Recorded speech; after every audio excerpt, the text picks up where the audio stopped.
I apparently share a theme song with our next guest. How many of you have had a dream of buying a classic car, a vintage vehicle, fixing it up, making it your own, and then being one of those drivers on the weekends, you get on the road on your classic car? How many of you have that dream? Well, our next guest has done it, and I think this is a delightful story. Mel Mastrogiuseppe is our very own promotions coordinator at Bell Media. Mel, welcome to the program. Hello, thank you for having me. Now, to put this all in perspective, the reason why I know about this story is, obviously we work together at Bell Media. Long time no see, since none of us are in the office. But but from the before times, I've known you since I've been at Bell Media, and obviously we are the Facebook friends and the Instagram friends. And over the last year, following you on Instagram, I noticed that you purchased a 1994 Mazda Miata. And I've just been following that journey, and I said, you know what? This is a great story. We've got to have Mel on the show. So welcome to the program, Mel. And thank you. We've been told, we're getting text messages that your theme song is Return of the Mac, so that's why we played it for you. But, for 6 years, we have something else in common other than our love of cars. For 6 years when I was on the TV, that was the theme song they would play before my segments. So we have a lot of stuff in common here, Mel. A lot of overlapping of the Venn diagram. I love it. So, Mel, let's talk about this. By the way, you are quite young. I believe the car you've bought is older than you. So give me the story here. Give our listeners the story here. What made you fancy a 1994 Mazda Miata? Well, I was looking for a little project car in general, just like a nice little summer car to, be able to cruise around and most importantly, learn to drive standard as well. But I did want specifically a Miata that was before 97 because I really liked the look of the flip-up taillights. So that kind of narrowed it down. And I wanted the 1994 model specifically because it was the first year with a 1.8 liter. Sorry, it was the first year with the 1.8 liter. Sorry, I'm a bit nervous. That's okay. I'm so sorry. That's the 1.8 liter engine. I know all about it. There you go. Yeah, that's exactly it. So it had a bit more of a powerful engine than the previous years, but I did like the look of the NA body type, so which is why I wanted to go for that one. Mel, I know tons of people, I'm one of them, who has this dream of buying a classic vintage car, but I often hear that the dream, they do it, and then it can turn into a nightmare with repairs and all of that stuff. Course. So take us through the journey of what you've had to do on this vehicle since you got it. Honestly, not much because it was in really, really good and clean condition. I also had the luck of having my dad and my brother both help me with this. My dad and my brother are both mechanics, and they have their own garage together in Laval. So they really know their stuff. They really looked out for me, and they really helped guide me with, what to avoid, what to go for, etc. And my dad and I actually drove all the way to Beauceville to get this.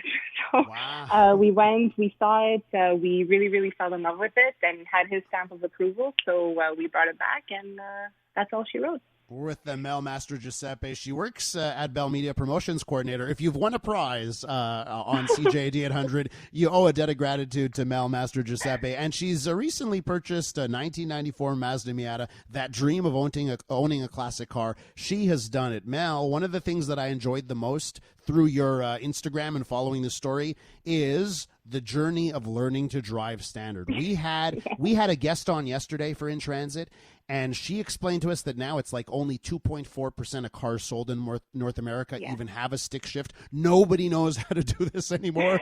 So tell me about learning a stick shift. Really, the only thing I could say, and it's the most annoying thing that I was being told when I was learning, is you just have to feel it.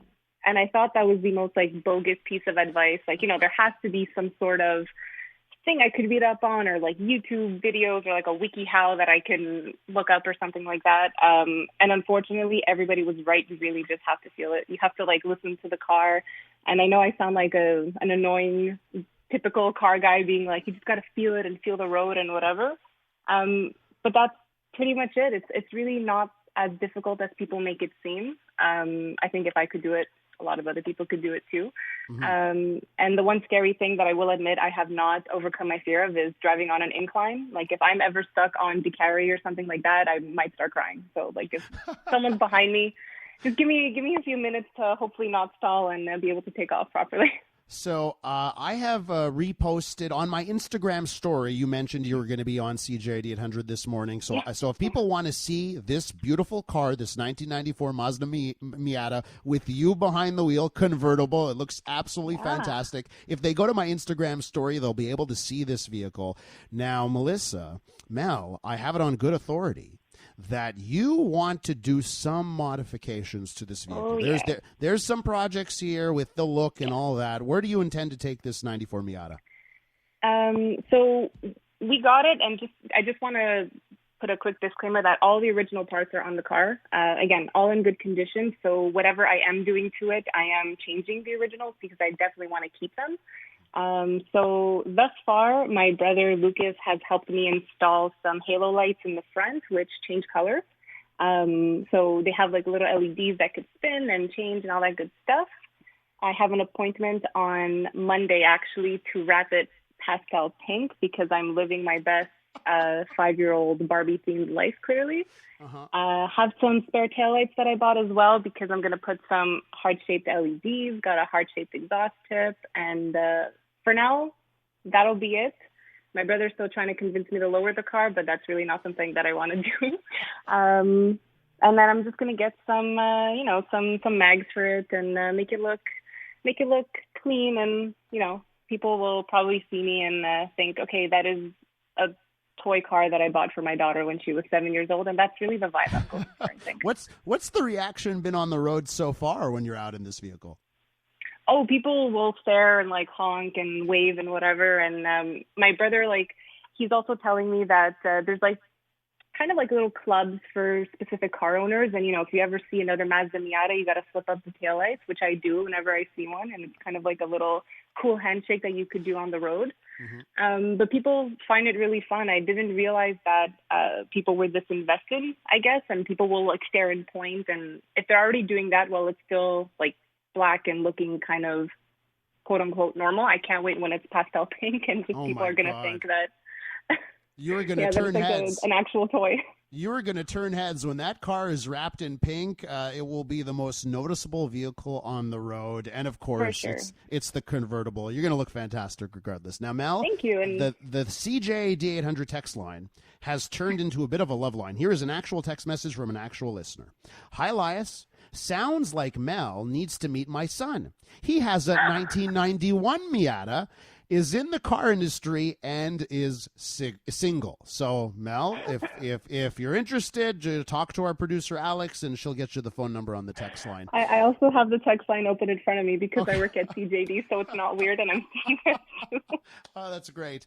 So then you also see the text message from Nick, who says, as I leave this interview, I should say that your name is Mel Mastrogiuseppe. Thanks to your vehicle. Mel, thanks for coming on the show. I appreciate it.